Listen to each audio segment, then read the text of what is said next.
Hey guys, what is going on? It is BatchatBegins, back to bring you another to-go tactics guide. The tactic we're talking about today is how to efficiently use autoloaders to the point where you're trading damage effectively and you're giving more than you're taking back. Now, the tactic of giving more than you're taking back is a rather obvious one. People look to use it quite often, but with using the other guide that we have put out recently on positioning, this will help you to not only trade better, but to stay alive longer and be of more use to your team. Now what you want to do in autoloaders most of the time is put yourself in a place where you can fire your clip off and then hide as quickly as possible. What I'm trying to do here is put the hill between me so I have a chance to pop out, spot, and fall back a bit. Now I am leaving myself open to the rear. On Winter Malinovka there is a spot where the cap can see down into the valley area, but I'm taking a calculated risk. Now you see what this leopard's not doing? He is not using cover effectively, so not only am I going to get damage into him, but my team's going to get damage into him. Now he traded very poorly. I think I put in about 200, maybe 250 damage into him, and he ended up dying for his troubles. Now you see, I am in a good position. I can pop out, shoot, and then pop back in, but my cover is ineffective at that point, so I move on to another spot that I know I can get cover in. At this point, I'm loading up the ABCR because I know my targets and I know I can't pin the VK reliably with this autoloader. So I take out the VK's health and then my platoon mate brings him down. Now, I'm popping out here because I know the leopard cannot see me and I can get good shots into the T-34 without taking any in return. As I move back here, I know that I can take this middle hill section because the leopard is not looking and the SU cannot see me. Plus this T-34 seems to be a bit blind. Maybe he should have watched our guide on map awareness. Now, as you're taking a look at the map right now, you can see that the Leo is preoccupied with one of my teammates, so I'm poking out a little bit and I see the KV-1. I take a bit of a swing here because I just want some damage at the end of the game, and I know that this KV-1 can't out-DPM me unless he has the small gun. Now I am loading the APCR and you can see I'm poking out just to make sure he's not looking at me, and I fire a clip. Now I didn't hit a lot of those because the dispersion's pretty poor on this gun, and this is what I like to call a bursty autoloader. Most autoloaders you're going to find, at least in the higher tiers, will be a lot like the T-57 Heavy series, where they fire a shot, they have a brief moment, and they can fire another shot. This autoloader is what I like to call the low tier offensive autoloaders, where they have a bursty clip fire kind of thing, much like the Lux, the Leopard, the A-20, the BT-7. A lot of tanks in lower tiers have that kind of autoloader. As you can see, what we're doing is we're using our mobility to get around this VK and to put as much damage into him as we can. And that's what you're trying to do. You're trying to get on the flanks as much as you can with offensive autoloaders, and you're trying to stay in cover as much as you can so that you can trade and that you can hide, and your team can support you if they try to push you, like that Leopard did earlier in the game. And as you can see, I took barely any damage and gave out almost 2,000 damage in a Leopard. Right now, the Leopard Ace is sitting somewhere comfy around 22.5. I think it's about 2,250 damage to get an Ace in the Leopard. I've had a few recently, but none were recorded because I'm too lazy, I suppose, is the correct way to go about that. But as we move on a little bit, we are on Canal. I'm still playing with Dapper Dan Man. I see that there is a platoon on the other team. I know Ojoy, and I don't know the other platoon member, but knowing Ojoy, he's probably brought along somebody he feels comfortable platooning with. So I put myself in my normal position for light tanks. I get up on the hill and I'm ready to spot anybody that comes over, loading the APCR so that I can pin the Leopard without really having to show too much of my tank. Now this is a scenario I didn't see coming. I am still in a little bit of cover, but the Lux kind of caught my attention, and I didn't notice the T-25 come up. And as you can see, I backed into cover, so now I have time to reload, and I have time to think about my options. I want to put as much damage as I can into his Leopard friend there and the other one, because those are the guys that have the bursty damage, and if you leave them alone long enough, like I tell everybody about the T-57 Heavy, if you leave autoloaders alone long enough, they will basically win the game for the enemy team.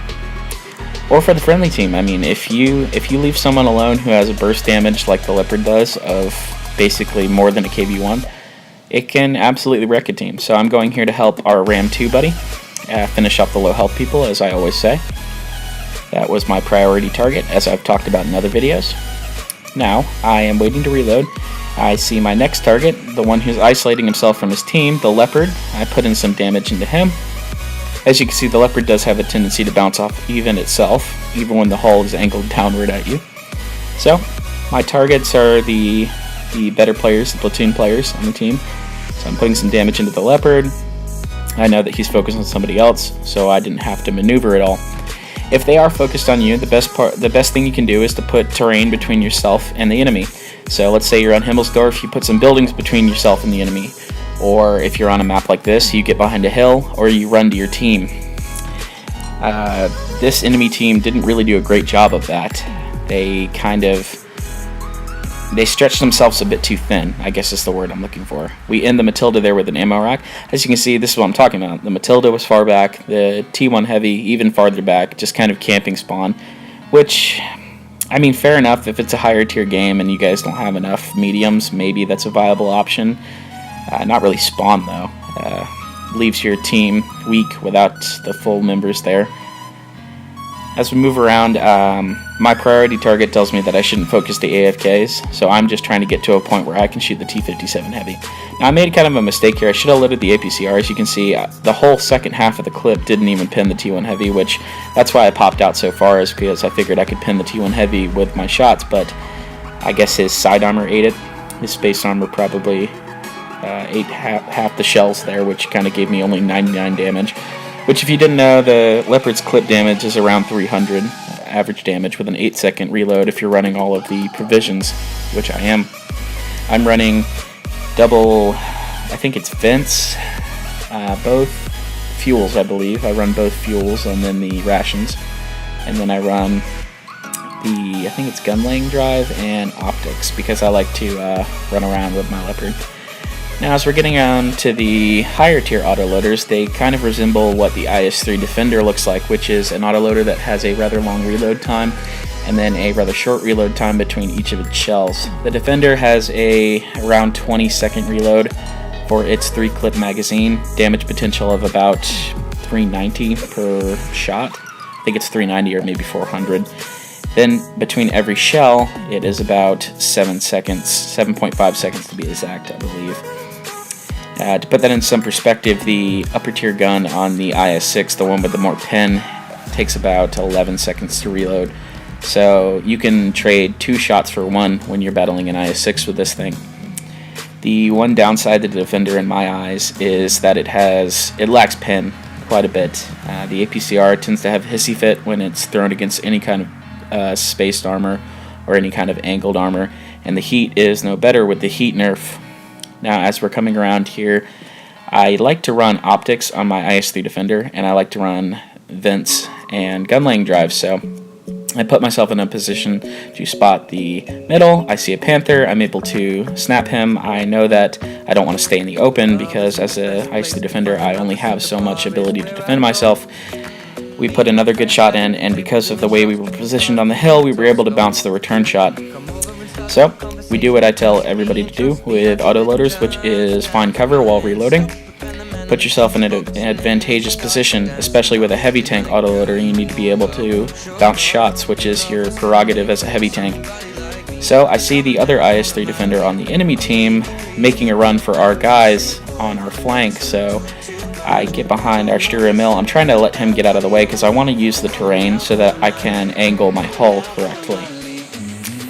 As the IS-3D on their team does not make himself known, I push a bit onto the hill to see if I can spot anybody. The Su-152 is in the valley, which is never recommendable. I'm just going kind of greedy for the damage here because I've seen half of their team is basically on the other side of the map. I load an HE shell, go right through the side of the Cheery, and I notice the IS-3D is on my flank, but we've already got teammates there, so I can comfortably take this hill position.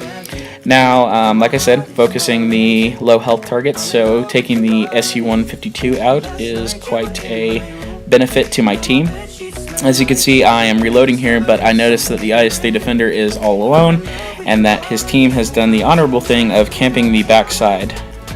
Now, originally I would say that they're kind of being optics to this guy, but this guy should have really realized that his team was going to do that. Once he looked at his map and saw his team was just going to sit on the other side of the map, he should have fallen back, but instead he didn't. So not only is his team a bunch of idiots, he is also an idiot for not really recognizing the situation. Now, right now, I'm just kind of damage hunting. I know that they have a low health IS-3, they have a full health Jagdpanther 2, and an SU-122-44 on God knows how much health. So I move in because I know I have optics, and I know I'll spot them roughly around the time they'll spot me, unless they have binoculars. So I take a shot in the move, and luckily, because of Russian bias, I hit that shot. As you can see, the good reload on the IS-3 between shells allows me to get a shot going, but unfortunately the reload just wasn't quick enough. So now I'm doing something I wouldn't advise you to do normally, which is push 2 tanks with only half a clip or 1 shell remaining in the clip. I know that I can position myself behind this rock, and I know I have more speed than the Jagdpanther on the flat, so I can hide myself and wait for my reload here.